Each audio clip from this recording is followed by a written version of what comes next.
Have you noticed your grocery bill climbing higher than a termite in a lumber yard? Or your favorite garden supplies costing more than a week at the Ritz? You're not imagining things. In 2025, tariffs are back. And even though there's a temporary truce, the price of everything from avocados to zinc buckets hasn't budged.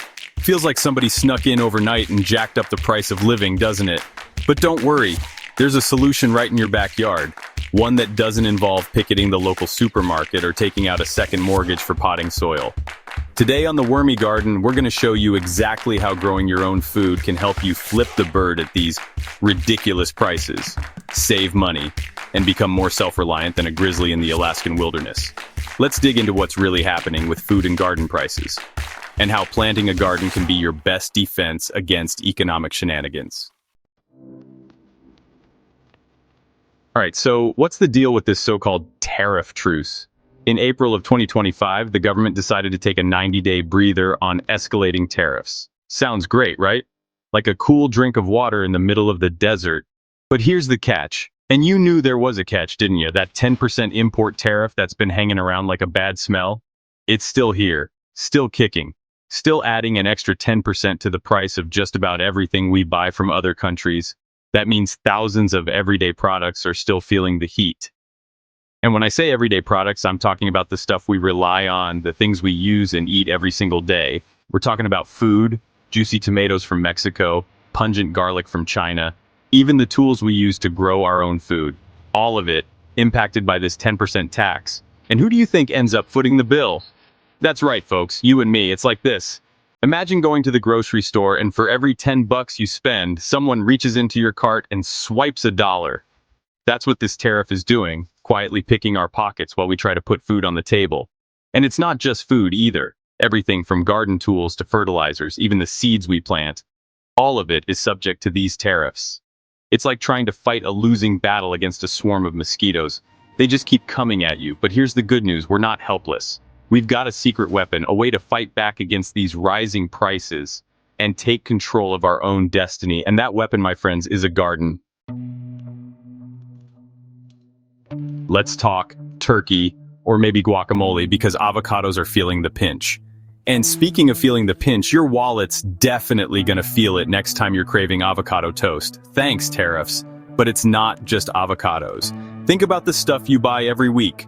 Onions, garlic, that fancy olive oil you like to drizzle on everything. All of it subject to these ridiculous tariffs. And don't even get me started on seafood. Remember when you could get a decent piece of fish without having to sell a kidney? Those days are gone, my friend. Thanks again, tariffs. Even pantry staples. The stuff you rely on to get you through, they're not immune either. Lentils, rice, that bag of coffee that gets you going in the morning, all of it is feeling the heat. Here's a tip. Grow what costs the most. And the worst part? These aren't luxury items, folks. This isn't caviar and champagne we're talking about. This is basic everyday food. The stuff that keeps us going. And the experts are saying it's only gonna get worse. They're predicting another 2 to 5% jump in prices in the coming months. Now, I don't know about you, but I'm not about to let some bureaucratic mumbo-jumbo dictate what I can and can't afford to eat. And that's why I garden. You'd think that with all this talk about food prices, the powers that be would at least make it easier for folks to grow their own, right? Wrong. Turns out gardening ain't immune to the tariff bug either. That's right, folks.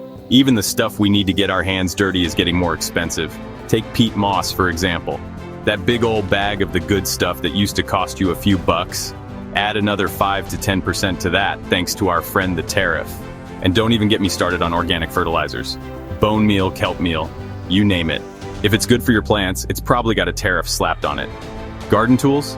Forget about it. Those fancy ergonomic trowels and pruning shears, they're about as affordable as a first-class ticket to the moon. And if you're thinking about setting up an irrigation system, well, might want to sit down for this one. The price of hoses, sprinklers, and timers has gone through the roof. It's enough to make you want to pave over your backyard and say to heck with it, right? But hold on a minute, don't let the man keep you down. There are ways to fight back. Ways to garden smarter and more sustainably without breaking the bank. That's where a little ingenuity comes in handy.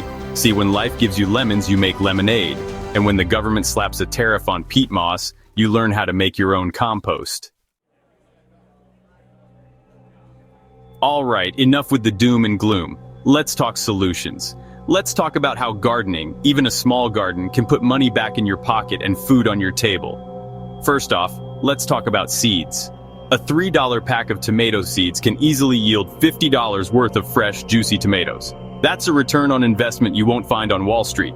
And what about herbs? Basil, mint, cilantro. These things are like the gift that keeps on giving. Plant them once and you'll be harvesting fresh herbs all season long. No more wilted sprigs from the grocery store. Leafy greens are another great option. Spinach, lettuce, kale, these things grow like weeds and they're packed with nutrients. No need to rely on expensive imports when you can grow your own salad right in your backyard. And here's the best part. When you garden, you're not just growing food, you're growing your own fertilizer. That's right, folks. Worm castings and compost tea are like black gold for your garden, and they don't come with a tariff attached. Here's the thing. It doesn't matter if you've got a sprawling backyard or a tiny balcony. Every square foot you dedicate to gardening is a square foot where you're taking control of your food supply. Got a sunny windowsill? Grow some herbs. Got a small patio? Perfect for a few tomato plants. Even a fire escape can be transformed into a mini farm with a little creativity. Look, I get it. Life's busy. You got work, family, maybe a bowling league on Thursdays. Who's got time for gardening, right? But here's the thing. Growing a garden isn't just about saving a few bucks on groceries. It's about something bigger. It's about taking control of your food supply, about knowing exactly where your food comes from and what's in it. Think about it. When you grow your own food, you're not at the mercy of the grocery store. You don't have to worry about empty shelves or sky-high prices. You've got a safety net, a buffer against whatever the world throws your way. And let's be honest, the world's been throwing a lot of curveballs lately. Pandemics, supply chain disruptions, now tariffs. It's enough to make you want to move to a deserted island and live off the land. But you don't have to go full-on Tom Hanks and Castaway to achieve a sense of food security. A simple garden, even a small one, can provide you with a surprising amount of fresh, healthy food. And the best part, it's not just good for your wallet, it's good for your health. Studies have shown that people who garden tend to eat more fruits and vegetables, which is good for your heart, your waistline, and your overall well-being. So how do you get started? Simple, start with what you eat most. So while the talking heads on TV are busy debating the finer points of international trade, we're out here getting our hands dirty, growing our own food and sticking it to the tariff man. Join the Wormy Garden family and take control of your food supply. Because when you garden, you don't just grow plants. You grow confidence, you grow resilience, and you grow the satisfaction that comes from knowing you're not at the mercy of anyone. Remember, folks, gardening is more than just a hobby. It's a statement. It's a way of saying, I'm not going to take it anymore. I'm taking control of my life, one tomato plant at a time. And there you have it, folks. The power to sidestep tariffs, save money, and build a more sustainable future is right in your backyard. If you found this video helpful, please like and subscribe to The Wormy Garden for more money saving and sustainability tips. Join our community and let's grow a greener, more self-reliant future together. Happy gardening.